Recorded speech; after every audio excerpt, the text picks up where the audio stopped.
Hello friends, this is Shomadip Bhattacharya, a selected candidate of SSC MTS 2022. তো আজকের এই ভিডিওটিতে আমি কথা বলবো যে আমি কিভাবে ভোকাবের প্রিপারেশন নিয়েছিলাম। আমি যখন শুরু করেছিলাম তখন ভোকাব কিভাবে পড়েছিলাম, কিভাবে নোট করেছিলাম সেসব বলবো।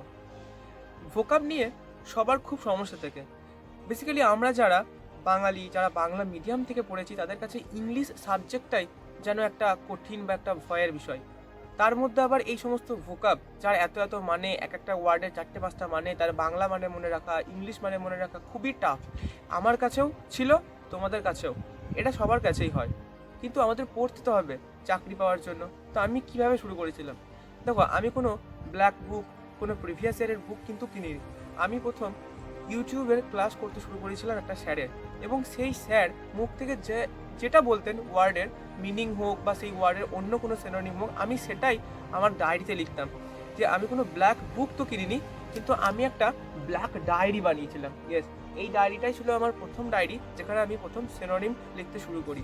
আমি কখনো অ্যান্টোনিমের জন্য পড়িনি, কারণ আমি সিনোনিমগুলো লিখতাম, ওয়ার্ডের মিনিংগুলো লিখতাম এবং সেগুলো পড়তাম আর বুঝতাম যে মানেটা কী বলেছে। বাংলাটা জানার চেষ্টা করতাম এবং সেইভাবে হিন্দিটাকে বুঝতাম বা ইংলিশটাকে বুঝতাম, এভাবে করতাম। এবার কীভাবে নোটটা বানিয়েছিলাম এই ডায়েরিতে সেটা দেখাই। এখানে টোটাল 40টা মতো সেট আছে, আর প্রত্যেকটা সেটের মানে বলতে গেলে 50টা করে ওয়ার্ড এরকম আছে, মানে সিনোনিম ওয়ার্ড মিলিয়ে। তো এরকম কাউন্ট করে না কতটা হতে পারে। তো কীভাবে বানিয়েছিলাম, এই যে দেখা যাচ্ছে ইংলিশের সাথে সাথে বাংলা, এইভাবে বানিয়েছিলাম। এবং সেটাকে আমি একটা সময় করে পড়েও ছিলাম, মানে ডেলি সকালবেলা ঘুম থেকে উঠেই আমি প্রথমে ভোকাব পড়তে শুরু করতাম। তো তোমরা দেখতে পাচ্ছ মনে হয়। তো এইভাবেই এই ডায়েরিটাকে আমি প্রস্তুত করেছিলাম, আর আমি ভালোভাবে পড়েও ছিলাম। মানে প্রথম আমার এইটাই ডায়েরি ছিল সিনোনিম অ্যান্টোনিম পড়া। তারপরে তো আমি পরে অনেক বই কিনেছি, সেই বই থেকে আমি পড়েছি প্রিভিয়াস ইয়ারের এসএসসির। তো এটাই ছিল সেই বই। তো আমি বলবো যে তোমরাও এইভাবে, যদি বুক কিনতে না চাও, বুক তো আমি বলবো এখন কেনাই বেস্ট হবে, কারণ ইউটিউব দেখে ক্লাস করলে অনেক আই ইফেক্টও হয়, অনেক সমস্যা হয়। অনেক সময় ইউটিউব ক্লাস করতে মনও হয় না। তাই আমি বলবো যে তোমরা একটা বই কিনে নিতে পারো, বা যদি চাও যে ক্লাস করতে, তো ক্লাস থেকেও সম্ভব, কারণ আমি নিজে ক্লাস থেকে করে এই নোটটা বানিয়েছিলাম।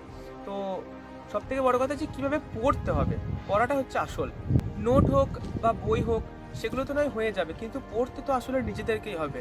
তাই সব থেকে ভোকাব পড়ার বেস্ট স্ট্র্যাটেজি বা ওয়ে এটাই হবে, সকালবেলা ঘুম থেকে উঠেই পড়তে শুরু করে এবং টার্গেট রাখো 50টা ভোকাব আমি পড়বো, 50টা ভোকাব, এবং সারা দিন সেটাকে আমি খাতায় লিখবো, পাতায় লিখবো, যেখানে খুশি, মানে যখন তখন সেটা মনে করার চেষ্টা করব। তাহলে দেখবে ভোকাবটা খুব সুন্দরভাবে মনে থাকবে। তো এই ছিল আজকে ভোকাব রিলেটেড একটা স্ট্র্যাটেজি বা আমার ওয়ে।